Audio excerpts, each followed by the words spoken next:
Good afternoon. Welcome to our fourth series in our Atlas BOSS, which stands for Business Owner Success Series. Today, I have with us Melody Reagan with Crazy Good Marketing. So I am not seeing any attendees signed up yet. So why don't we wait just a few minutes? Okay, that sounds good. And I'm looking for the little sound check. This is off of mute, right? I would say that was live, yes. And there is a little sound check. We can look here. Mm-hmm. It is somewhere. Yep, we're good. We are good. Where do you see that moving? Right there? Right there. Good. Mute my audio. No, that's good. Now there's also a little one that shows you the bar that says, You're in. okay, that's probably good.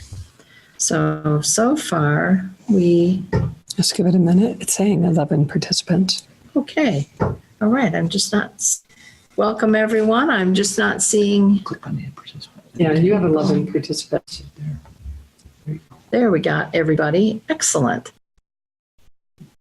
Well, welcome. I will just welcome you again to our Atlas BOSS Business Owner Success Series.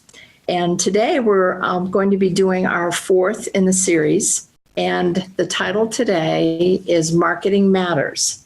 And the expert who will be contributing to our success today is Melody Reagan, who's the owner of Crazy Good Marketing. And what's wonderful about Crazy Good Marketing is that their focus is to be a cutting edge agency of freelancers that work with small to medium sized businesses. And what they really love to do is to drive customers to your business, find you better customers and find them faster. So her team helps businesses stay ahead of the market and focus on growth and performance. So I have to tell you, working with Melody is a joy. It's a lot of fun, and she's going to bring you some, I think, valuable insights today. She's totally willing to answer any of your questions. So you know that you have a little button there in your screen today where you can ask questions and answers. And I'll be facilitating today to make sure we get your questions answered. If some reason we aren't able to answer them on the show today from here in the studio, we'll follow up with you on emails afterwards. Also want to let you know we have a couple in-studio guests today too, so we are ready and willing to help you learn everything you can today about marketing. So with that, I'll turn the program over to Melody, and she can introduce herself a little bit more and be able to kick off her program with you today. Thank you so much, Libby. And everybody, I have Libby's slide up. I just want to make sure I get a chance to introduce Libby. Libby is actually the moderator for our program, and she is a key member of a firm called Atlas Business Navigators and Atlas CPAs, and she's a QuickBooks Certified Pro Advisor. The other one is she is the person who helps us with all of the education, and that's what this is about today, and I'm thrilled to have everybody here. We will be recording this, just so you guys know, and that you'll have the opportunity to watch it or share it with others after the fact. And in addition, today's webinar, we do have a follow-on activity, and in 2 weeks, we're going to be getting back together with everyone. We want you to do an assessment of your marketing, and what the purpose of these sessions are. We want to give you practical advice, things that you can act on, and things that you're going to know. And a little bit more about me. I started my career in product management and marketing. I have 20 years. My last corporate position, I was senior vice president. And in 2001, I became an entrepreneur, and I'm now a serial entrepreneur. I have 2 businesses at Crazy Good Marketing. We do crazy good marketing on an outsourced basis. And I have the same with Ida Workforce. We do outsourced HR teams. So with that, we have a lot of content goodness today, and I'm going to be going pretty rapid fire. We have a lot to cover. As far as jumping in, I'm going to talk to you about marketing and sales. There always seems to be a little bit of confusion. What is the relationship between marketing and sales? Then I'm going to go through the marketing foundation. What are the things that you really need? And there are things I'm going to tell you really need and different ways you can go at it. What is the difference between selling to consumers or to businesses? And it is very different. I'm going to actually show you some numbers to show you how it is different. What are some common mistakes that we make in marketing and how can you avoid them? What's hot? There's a lot of cool things that are hot, hot, hot. And then how to get the most out of your marketing spend.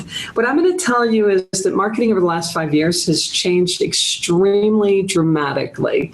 And if you actually look at how marketing has changed, I would ask you to consider how your industry is going to change. We've automated, we've gone online, the internet, our boundaries.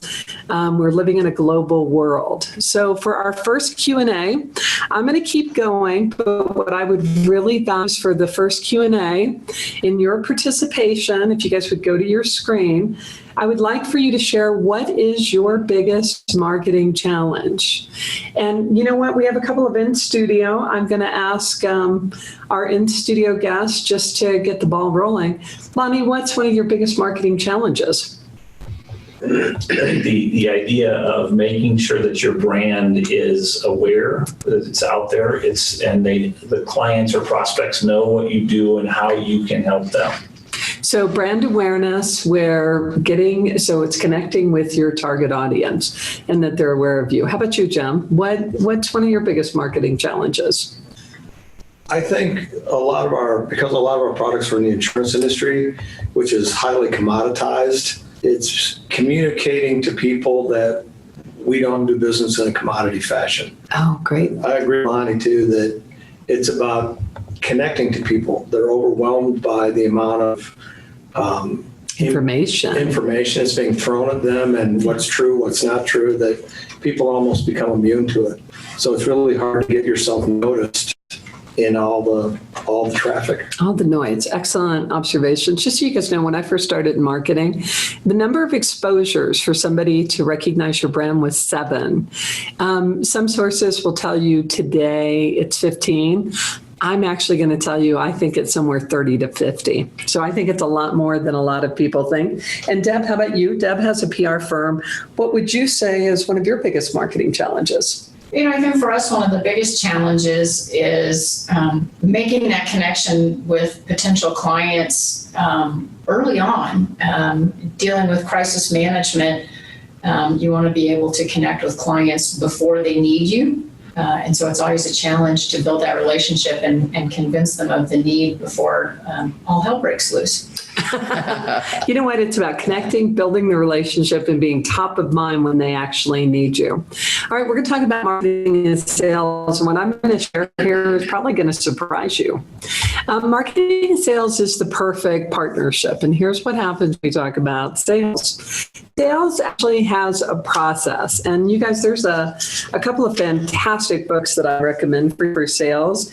And one of them that I'm going to recommend is Fanatical Prospecting. It's tremendous. And the 5 steps of sales pretty much go with the approach, the discovery. You do some form of a presentation. You handle what actually the closing, right? That's a classic sales funnel that you go through. Marketing, on the other hand, what is it? We use this term all the time. Marketing is actually the action or business of promoting. I want you to look at research and advertising. They go together, and I will tell you that actually classically sales is a part of marketing. And we tend to think of them in very separate ways. I'm going to tell you, regardless of your business, whether you sell to consumers or you sell to other businesses, what's critical is that you bring your marketing and your sales into partnership. And I'm going to share things like a little bit more about the Connected Commerce platform. The way people are buying today is changing, and we're going to talk a little bit about that. But whatever you're doing in your organization, your sales and marketing need to go together. It doesn't mean you have the same person, because it's different talent, right? But as a team, they need to be as tight can be if you really want to get the best return that you can. Now, I mentioned connected commerce. What is connected commerce? The way we buy and transact money has changed. Connected commerce is a term that you're going to see more and more of. And what this means is from a single channel where we were in brick and mortar stores to multi-channel, and we're going to talk a little bit more about channels, to an omni-channel environment, as we might sell and fulfill in another. So what's a channel? When you have somebody who's selling something to you, that's a channel. When you go online and you buy through Amazon, that's a channel. When you pick up your phone, you find something in terms of a purchase. And in fact, what's happening is we are starting to buy through social media, Instagram, Facebook. It's not just the old one-to-one, I meet somebody or I go to a store. More and more, because of connected commerce and our technology, more and more our buying decisions are being made without a direct contact with a person, which is actually affecting the way we market. And just to demonstrate, Deb does PR training. She's with us. Deb is actually taking the purchase at a deeper level of all of her PR training online. So where people will be able to find out about her, she actually operates at a global level. She has folks from South America contacting her that she wouldn't otherwise have. You've had the same thing, Jim, where people in other countries they find you, or here in the United States, they find you online. They don't even know who you are. And you've got it set up on your website where they can go in and get a quote, boom. So the way the world is changing, and you need to think about that. It's not the way it used to be. So what is the foundation that you need in this ever-evolving world? Here's what's actually needed. One is you got to start with knowing your target market and your customer. And I put something in here. We tend to overcomplicate something. And typically when you start a business, you are all things to all people. And you can't stay that way. So who is your effective target market? Who are your primary, secondary customers that you're going after? But it's not just knowing them. It's knowing them at a deeper level. What is the pain gain? And you're going to see a little bit of this in your assessment. How is it? What is it that you're solving for them? They're not going to buy from you if there's not something that they need or want. And there's a really cool book I would recommend for everybody called Neuromarketing. Now, what is neuromarketing about? When we buy, it's actually the old brain that is buying.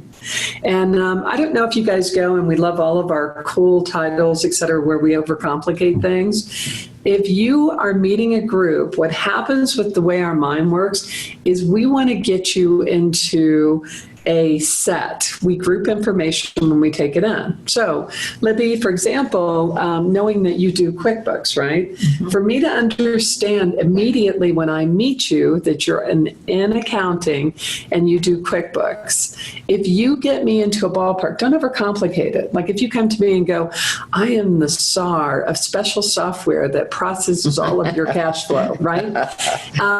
It makes it really hard for me to understand. If you could just keep it simple, connect with me, it's my old brain, and then show me how you're different. And it's a really great book where we don't have a lot of time. I don't know if you guys have noticed, and thank you for giving us an hour today. An hour is such a gift. Our attention spans are so small. We want information fast, and I don't want to have to work hard to get it in. So whatever you do with your elevator pitch, understand my pain gain and make it fast. Your name and logo. And one of the common things that I see that people don't do is they don't get things trademarked. Regardless of whether you file it, and I know we have some attorneys on the phone too. Cheryl, I think that you were there. If you, at a minimum, put your service mark or your trademark on it, put a stake in the ground, and then where you can, get it filed. The other thing, and there's some things I'm going to tell you about some simple things that you can do when you're setting up your business and working with your attorney or yourself to make those happen. And then your foundation is your brand identity system. And this is a phrase we use in marketing. A lot of people don't know what that means. Is it's your logo. Your logo may or may not have a symbol. The Nike symbol is swoosh, right? We know it, we see it, we recognize it. Color palette. Get yourself into a consistent color palette at a visual. It's not just about your name. Make things consistent. Your typography actually affects it. Whenever we work with a client, we just make sure in the brand standards that you have an appropriate font set. You have visual devices that you use, which are your stationery, marketing collateral, any signage. You want those to be consistent because remember when we just talked about 7 to 50, Melody believes 30 to 50. All of these things affect your exposure, your brand awareness, and how you get recognized. Make it simple. Your brand voice matters. If I go to 5 different people in your company and they tell me how you do things differently, it makes it harder for me to assimilate it and understand. And you need to get into a consistent, we talk about elevator pitch. One thing that you can just very simply do, put together 3 or 4, 5 sentences, make sure everybody on your team says the same thing for a starter. Doesn't mean they can't personalize it out. Experience. Now, I want you to note I've shifted over here your 5 senses. Touch, sight, hearing, smell, taste. Actually think about how your brand expresses that way. Just to demonstrate, somebody coming into your office, you actually worry about how your office looks, right? That's sight. Have you ever considered how your office smells? That creates an experience. I'm going to tell you, hotels do it every day. Your lighting, those are the little things in terms of what you put together in an experience. Touch. Do you have everybody where they shake hands? It really and truly matters. And I'm not even talking about consumer products. Now, your unique value proposition. What we talked about is we get everybody into a consistent brand voice. Well, what makes you unique? And, you know, it's one of those things that what makes you unique. And one of the things that you're selling a commodity product that's not a commodity. Why isn't it a commodity? Because, Jim, one thing that makes you unique is you go deep in an industry and you become a partner for the people in those industries. And you become an expert for people in a specific industry. It's why it's called program insurance. You go deep within that industry. That's part of your unique value proposition, and consistency matters.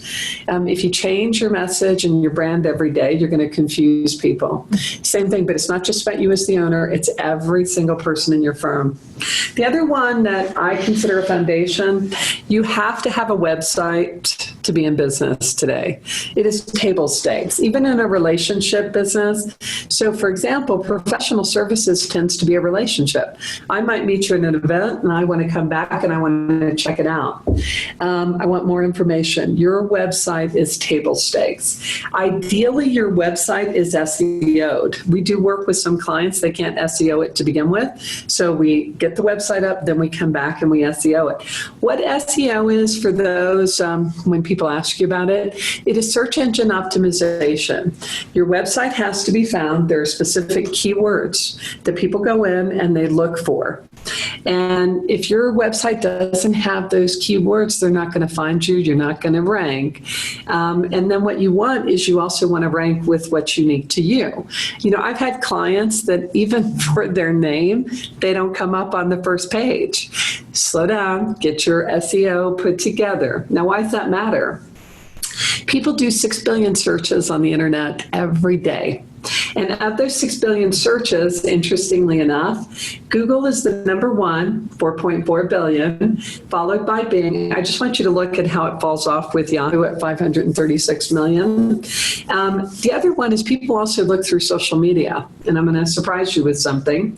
One of the things that we look at is we look at the number of unique users per month that are actually using the service. And I'm going to tell you something about LinkedIn in a moment.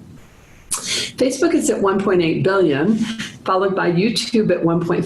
YouTube is actually considered social media. It's a social media network. It's where people in that social networking occur. It is actually the number 2 search engine. Number 1 is Google. Number 2 is YouTube. LinkedIn on a global level actually claims that they have 500 million users. In actuality, they only have about 106 million who are using it uniquely every month. So it's about the month. I don't know about you guys, but I run into a lot of dead profiles, but it is the dominant social network for businesses. And for anybody selling to businesses, you need to be in it. The other one is email marketing. Email marketing, you can use MailChimp, Constant Contact. Email marketing also includes emails that come from you. It is a very critical device that we use for conveying business. And the other one is a lot of firms don't pay any attention to their business listings. 2 things I can recommend everybody do. Go out and Google yourself periodically and Google your own business and see what you see. Now, something I'm going to tell you that's interesting, and do a test. If you've never heard of it, and I'm going to tell you a little more at search, there's this thing called a filter bubble. And what happens with the filter bubble is it's really about heuristics. The system that is out there actually calibrates to me as a person. And so when I'm searching, what I get is going to be different than Deb versus Libby. We don't get the same thing because what it tries to do is feed us information efficiently. And since I've already shown my preferences, I actually see different things. So check yourself out, have others sometimes check you out, both personally and professionally. I've had some surprises on my personal lookups. Lots of people have the name Melody. Website best practices. I'm going to do that right now. Yes. Okay, so a couple of things. We are going mobile. You hear the term responsive web design. What responsive web design means that when you design a website, it's responsive regardless of the screen and regardless of the device. It looks good on a large screen, it looks good on a tablet, and it looks good on mobile, okay? Flat design, because we are going mobile, flat design means you can take your device and touch it with your finger and click through. Be careful about how you use drop-down menus because they're harder to navigate. Scrolling, I don't know if you're noticing, it's hot right now. Long page scrolling, first pages are in. Because why? I'm going mobile. Think about it. It makes it super easy. All I do is just scroll on my phone. Less text, but I'm going to put a qualifier to this. A picture paints 1,000 words. Text matters for SEO. What I'm going to tell you on a page, and we go through and we analyze each of them, but you really are at a minimum, you're in like a 500 to 800 words per page. And we have actually gotten to, for businesses, to get SEOs on blogs, we're going to do over 2,000 word blogs, just so they rank and they can be found. So the world's changing. Keep it simple, Sista. That's my kiss on your navigation. Video and moving backgrounds. People get bored. If you don't create engagement on your website, richer content, hypercolor, color. The cards and tile make it easy. People want to hear a story. So don't just talk at them. One of the things that happens, you guys, I'm going to tell you, marketing is moving to person. Create a relationship. Tell a story. Don't just talk at me. It used to be we were smaller companies, and what we would do is we wanted to be big. So we'd make ourselves feel like the level 3. People actually aren't looking for that anymore. They want relationships. They want to see people. They want to connect with people. The other one that I'm going to tell you, connect your social media and it drives content and helps your SEO. And backlink quality matters. Periodically, if you're going to put links to others, make sure you check those and make sure that they work correctly. All right, so moving. What is the difference between consumer and business marketing? Here is the difference. And if you start to look at it, business, whenever I'm buying with business, is because I'm using it in my products and services. But what I want you to know, what I look for the features. And it's much more, I want to be educated on the product. A consumer is more about the benefits. Just remember that. Your features versus your benefits. Everything is moving to a relationship, but business is seriously about relationships. We want the one-to-one connection. It's less emotional, but all sales are emotional. More task-oriented, getting through your funnel. You have shorter and fewer distribution channels. Make sure you know your distribution channels and the steps through it. And the sales process can be lengthy and complex. It's kind of what you said. How do I create that connection so that they pay attention to me when they need me? What happens on the consumer side, though, it's more about emotion. The channels are significantly more diverse, and they have shorter sales cycle, much more. You have more compulsive buys. What I'm going to tell you, you're going to spend more money on consumer sales than you will on business sales. So I have a question on the distribution channels. How does that apply like in our different industries? Like we've got insurance, we've got CPA services. Oh, that's fantastic. Actually, I'm going to tell you, attorneys, professional services have very similar channels. You are going to connect person to person. Part of the thing that you're going to run into is it depends on your market. So for example, if you're all serving, let's say customers that are 5 million to 50 million and their businesses, if you have the same industries, you'll show up at many of the same places. So in actuality, it can vary, but it's like with telecom or whatever. It just depends on who your target market. Your target market's actually going to do more to drive your channel. Common mistakes. Can I ask one other question? Of course. So you talk about relationship, Melody, and how is the internet or the social media impacting the relationship vehicles that we have? Because in the past, it's person to person, face to face, sit down and talk to somebody. You know what? It's actually impacting it a lot. And it's like being in terms of you are the person to person, but you may not sit down. You may actually never physically be in the same room with somebody that bought. You may hop on the phone. There are some people who may come back and forth with you through social media, and then when they go to close, you might pick up the phone after even the close. You can go all the way to close without. So for example, I can tell you Jim has a service that he technically could take all the way through to close without even talking to a person. And the other one, I even think about it in professional services or whatever. Deb is putting together a series of template ebooks where she's giving that advice and that knowledge, and she's selling it through the internet without ever talking to anybody. So it depends on the product. Now, as a complement to that, to share with you, something that we're doing a lot of is social selling. That we've moved into, where what we do is we pick somebody and we participate in your sales meeting, and then what we do is we become you online through all of your outlets.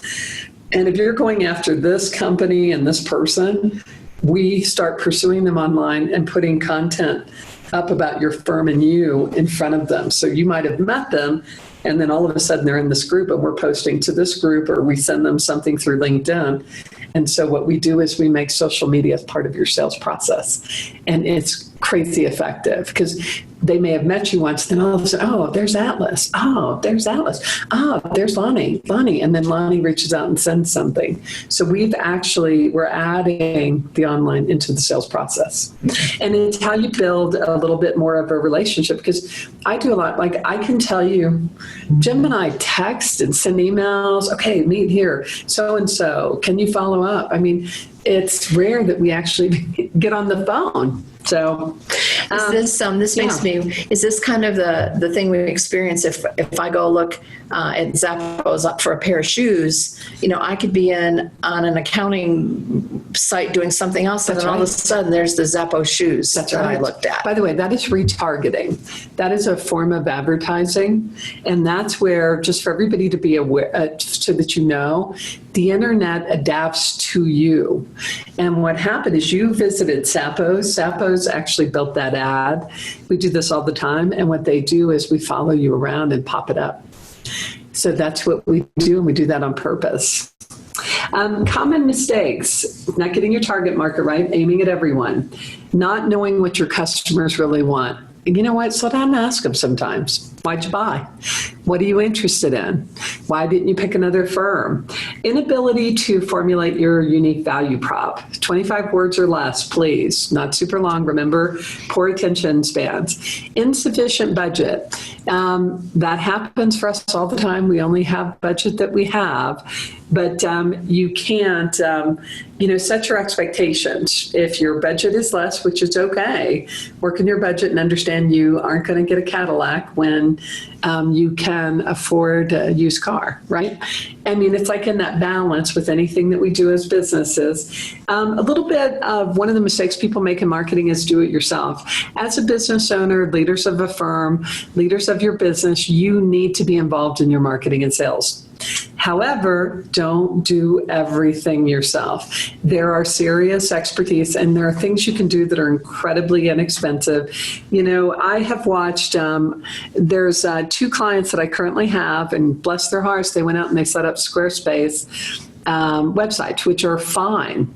Those are fine websites, but SEO was a real critical part of what they're trying to do. We're having to rebuild both of their websites. So the work and time that they put into it, they could have saved them so much more had we just done it right the first time. So just make some choices. We all do the best we can. All right, so what is hot? Hot. Experience is hot. We're living in an economy. I don't know. Just pay attention to some of the ads that are going on. Do you hear where everybody, it's an experience? And this goes back to your 5 senses. Pay attention to the buying journey. When have you ever sat down? We do things naturally and we sell. When have you ever laid out what is your sales process and how do you woo them in? What do you do and what are the steps? I can tell you most business owners have it. You know why? Because you just do it so naturally. But if you don't do that, you're not going to train somebody else to do it. And the question is, I would ask you, what are you leaving on the table in the process? You might get them to buy one thing, but you could have sold them 2 things. And here's the other one. We go after revenues. The most important customer I have is my current customer. What are you doing to upsell, cross-sell your existing customers? It's not just touching base with them about a service. What has to happen is you just want to create that experience. So let me share with you a couple of things on experience. And I will tell you in earnest, I'm working on this because I'm so busy. I feel like the cobbler's kid. Just so you guys all know, I love my clients. I spend all my time with my clients and I don't take adequate care of myself. And what that means is my kids have no shoes. But here's one that I am actually working on putting together is it's not just about the exchange of information. Think about the experience. So maybe in that exchange of information, part of the experience is I forward you an article that's part of the social media. Or I've met you and you shared something with me and I send you some brownies in the mail. Or when you first become a customer, I give you a welcome kit. And then every 6 months, I kind of send you something a little bit different. Don't just think about it as a product or what you do. Create an experience, and it doesn't have to be expensive. It might be that what you do is once a quarter, you actually sit down and just write a little card for your top customers, and you just send it to them. And the thing about the experience is remember the head and heart. You can do some things that are incredibly inexpensive. Here's what I want to tell you is searches, and this goes back to, and I want to reinforce this, are becoming more powerful. And you got to be careful of the filter bubble, which is why SEO is becoming more important. Social media is a channel. Don't just think of it as a tool. We are buy. You're going to start seeing more buy buttons on this little baby, your phone. Consider things where you are doing, there are cool things like Facebook Live. You can do Facebook articles, all the engagement. I don't know if you guys are noticing, LinkedIn is becoming a lot like Facebook. But what you want to do, and you were asking about the internet, Lonnie, which is a fantastic question, it needs to be part of your sales process and it needs to be considered a channel. And what are all the channels that you're selling what through? And just to slow down and even just take an hour, document out your process.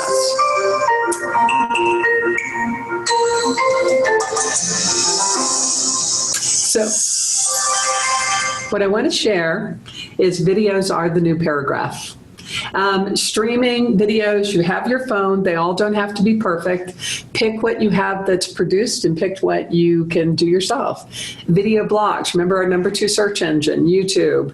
Here's an interesting thing. Videos averages 62% more engagement than photos. When we do ads, we're constantly putting videos on our ads, even when we're kicking to retargeting or we're doing animated GIFs. We want those GIFs to have movement. You have so much information coming at you. Video shares increased 43% at the start of this year, just so you guys know.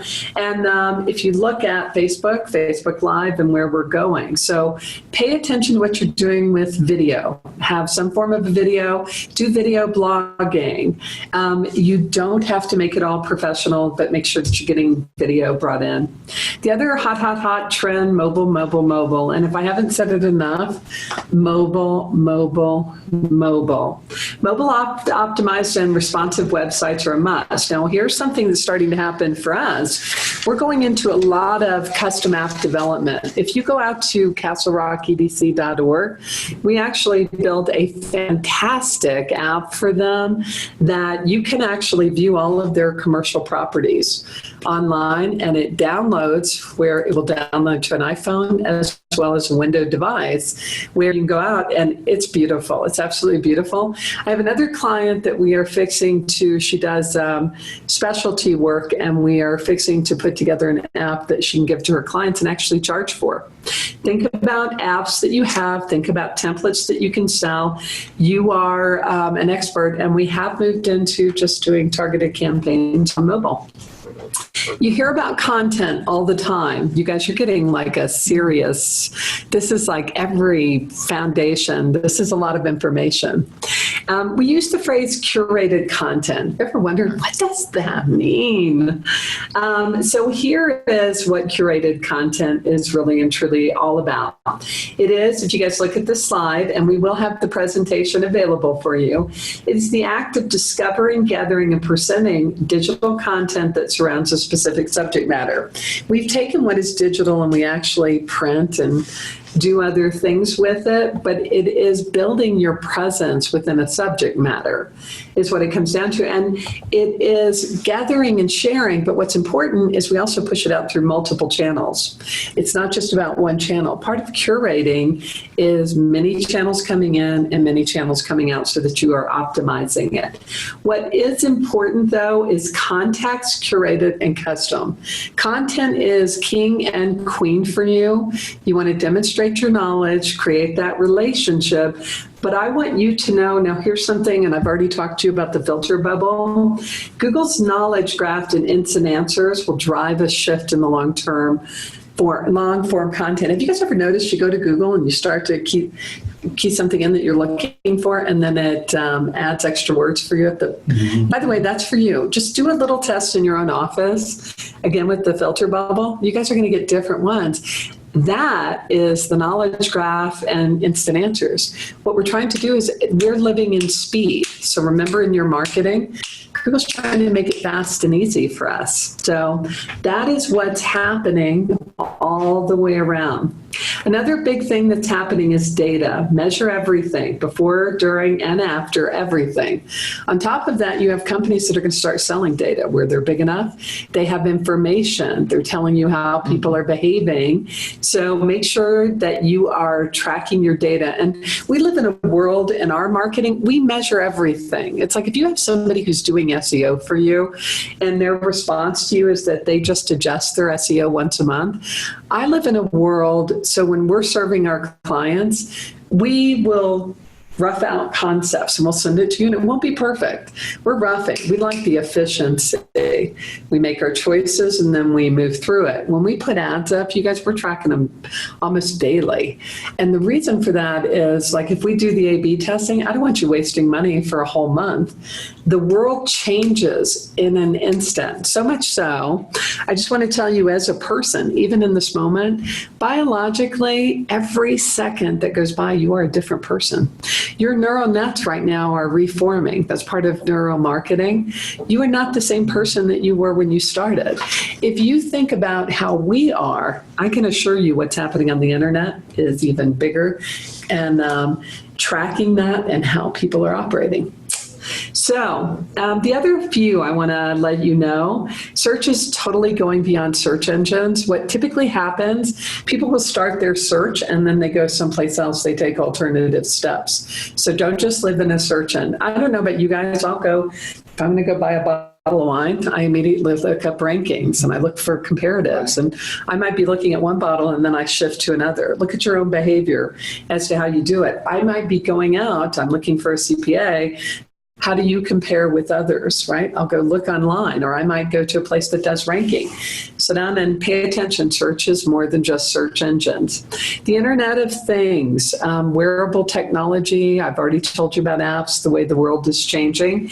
Location-based marketing is becoming ever more important. Your SEO should have location-based marketing in it. It's not just being in your own keywords. Automating your marketing. We're really big on using tools at Crazy Good Marketing. A lot of things that some people do manually, we don't do that at all. We will use tools. And in fact, I'm big on free tools. I'm going to tell you a couple of them. Relationship marketing. People want connections. The internet, it's like going back to the future. Remember, we used to shop and we'd go to the local market, we'd see the vendor, etc. Then we went online and it's like, is this a good brand? Is this a bad brand? How do I figure that out? So I use rankings and other things like that, but I want to create a connection with you. I want to know I can count on you. I don't have to do that over a phone. There are different ways you can create a connection with me. You can start dialoguing with me. You can become more connected to me, human to human. And you need to be authentic and transparent. Transparency is becoming ever more important, and even for your workers. Okay, let's go to marketing spend. I'm trying to keep my schedule. Yay. Okay, marketing spend. You always wonder, what do people spend on their marketing? Marketing spend includes marketing staffs, customer relations, management, investments paid to agencies and other outside suppliers, your advertising costs, and your media spend. I just want you to see the difference, and this is from the CMO survey. Your marketing spend as a percentage of the firm's revenue, okay? And if you start to look at this, your B2B product and service, and your B2C, which is consumer product and service. First off, services are always more expensive. More relationship, it's not tangible. I can't see, touch, feel, right? The other thing is consumer, just because of the size of the market and the number of people you have, you can be a little more laser focused on the business side. So this shows you a percentage. What I will tell you is the more technical you are, and when you're in a startup mode, when you don't have brand footage, your brand, it is significantly more. I can tell you with a brand new startup firm, you should be spending a lot more on marketing just to get that basic brand awareness, and then you can back it down. So I just want you guys to see, and just so you know, we track every year. It's always in a cycle with the CMO survey, but I can tell you this is the case, and you've got to consider that it includes everything. So if you have somebody on your staff, their salary and benefits would be included in this, okay? So how can you be cost effective with it? One is get your priorities, make sure you have the foundation. I've watched companies where they start without their core branding, and then guess what happens? They turn around and they're having to rework stuff. They don't have that down pat. It propagates everything. Get your branding tight to begin with. Cost effective. Here's some free. Email, MailChimp. You can send up to 2,000 emails a month, no charge. I think that's pretty cool. Browser tools. Chrome is, just so you guys know, Chrome is becoming, well, it is the number one. It's over 76% use Chrome when they are searching online. IE and all the others have shrunk. And the browser tools, you have all kinds of cool free tools that you can put in it. Go out to Chrome if you use it. Look up your extensions, just the same way like on your apps on your phone. There are so many cool free tools that you can use. Digital printing will save you money when you go to print. And I know a lot of people use Vistaprint. I would encourage you to check out GotPrint. GotPrint is really inexpensive. We're actually a broker where we run our stuff through them as an agency, but their public rates are fantastic. They're very cost effective and their print quality is really good. But look for digital printing. Same thing if you're getting banners and stuff like that. Phone numbers. Google Phone is free. Get yourself a Google phone number when you're starting your business. You can set that up where you've got one, and it's beautiful. It sends you translated voicemails. Social media, I don't know if you've noticed, but all the outlets are free. You can sign up for any social media outlet. It's just when you start to use other services. And here's something I recommend for everybody. When we set up social media and others for clients, we go out, first off, we set up a Gmail account for them as a business. And then we tie everything else that we set up for them with social media to their Gmail account. And once we have a brand, we go through with all the dominant outlets and we grab their name. Whether you're going to use it or not, get your name so somebody else doesn't come along and grab it, right? You just want to own your assets, whether you're going to use them. The reason we do it with Gmail, I can't tell you how many clients that all of a sudden they've used somebody who was part of the firm. They've used their email to set up an account. Don't let your people do that. And they lose control of that account, right? You need to maintain control. And that's one way. Or you go through a change of brand, or you sell your firm or somebody else buys it. And then all of a sudden it was tied to that particular domain name and you have no control over it. I kind of think that even when many, many years from now, Google will still be here. I can't wait to see what they do with that in sci-fi.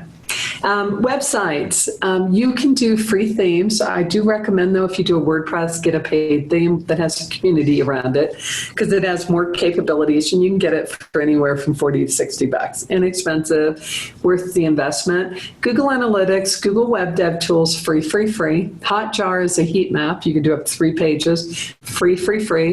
The majority of WordPress plugins, you can get them free.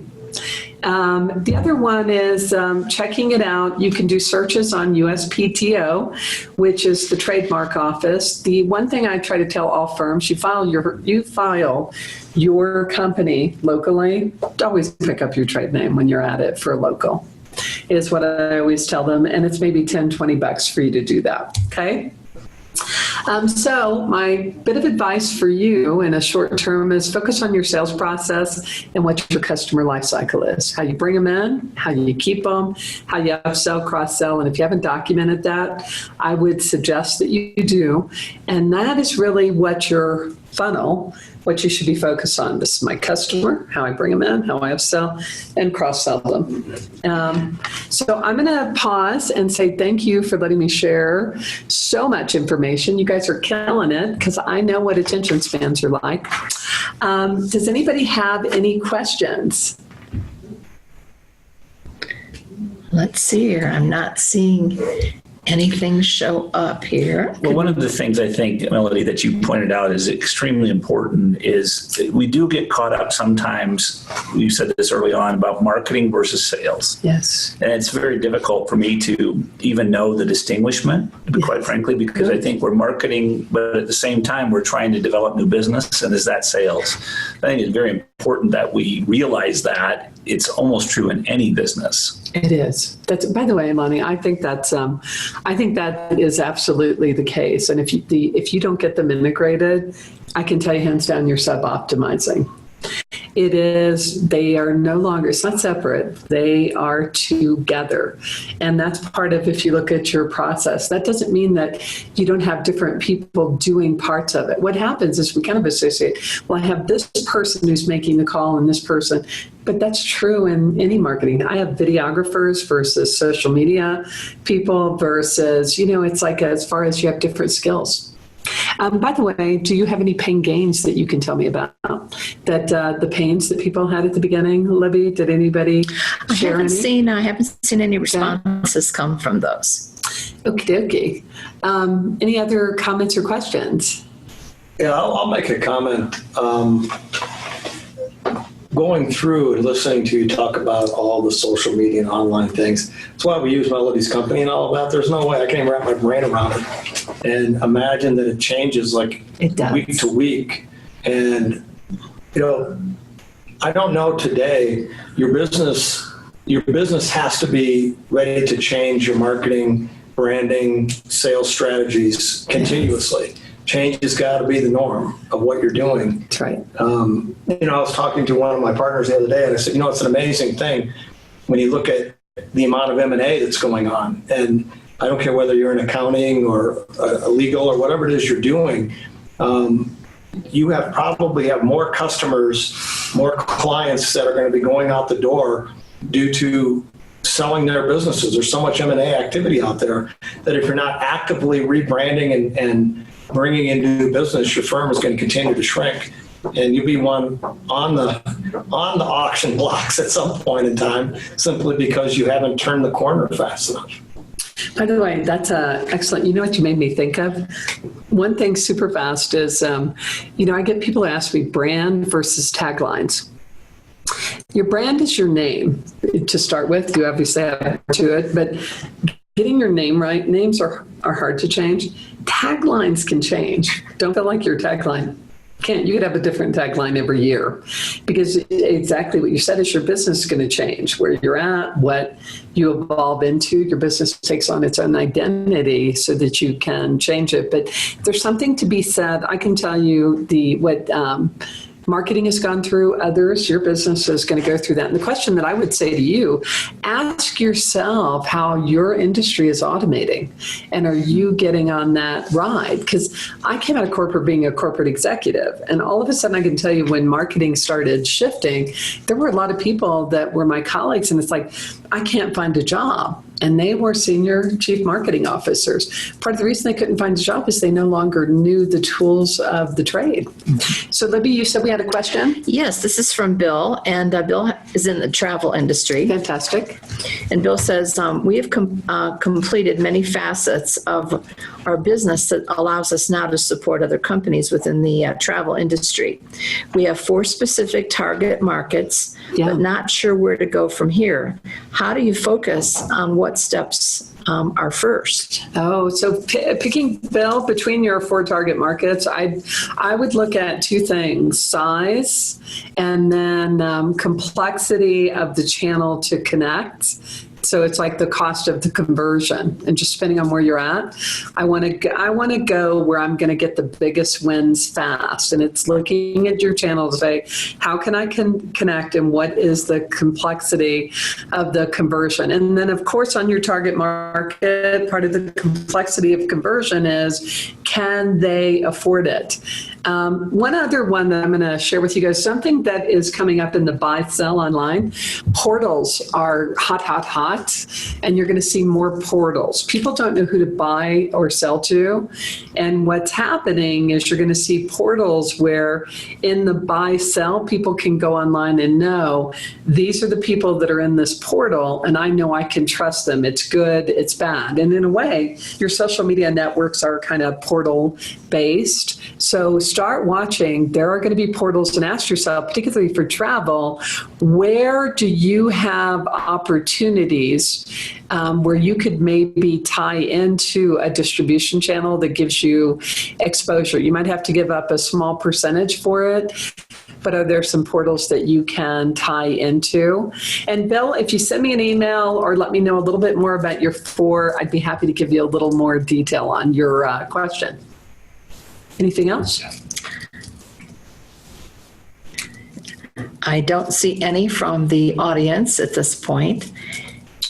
By the way, I am going to say, remember when I talked about experience? Create experience and give people the opportunity to talk about that experience, Bill. And then the other thing that I'm going to say is have people, in addition to the experience, think about what you're doing, even in a follow-up, and set up some kind of a referral reminder. Do you have friends, or something to that effect? Yes, Libby.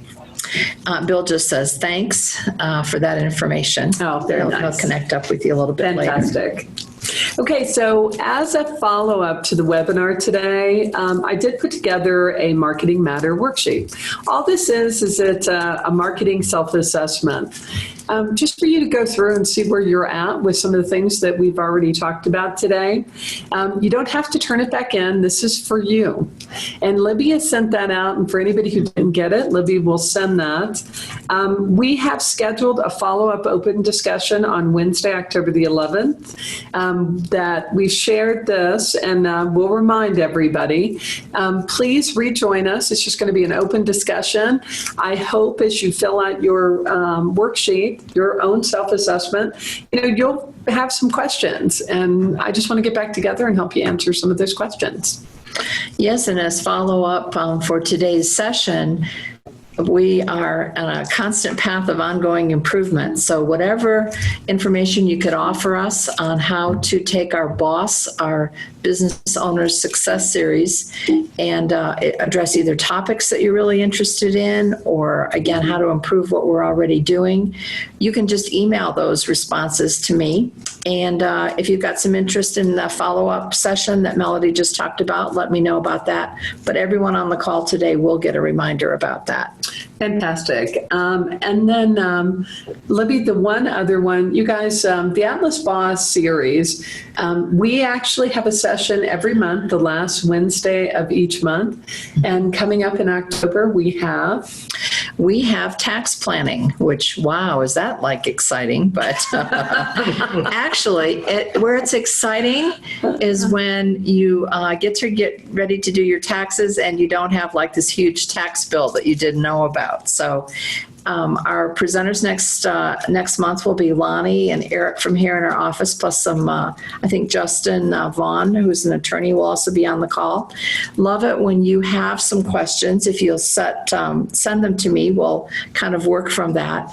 But again, it's if you can, Melody, you're saying, how can you tell people about that quickly? It's really avoiding that, oh no, kind of thing that comes with surprising tax bills. We just want to see you plan ahead, and we will do everything we can to help you save taxes, and whatever that is, we're happy to help you figure that out. Yeah, and you guys, I am in marketing, and I am a stickler. For those of you that signed up and said we can send you information, we will. For those of you who said don't, we won't. So I follow the CAN-SPAM laws to the letter, so you can count on that. And you've got my information in Libby, so if there's anything that you want to follow up with, please let us know. Thank you so much for being with us today, and I hope you walked away with a little nugget. And do your self-assessment. I think maybe it'll help you figure out what some of your next steps on marketing should be. So here's to success. Go and get it. Yes. Thanks so much for being on the call. Bye now.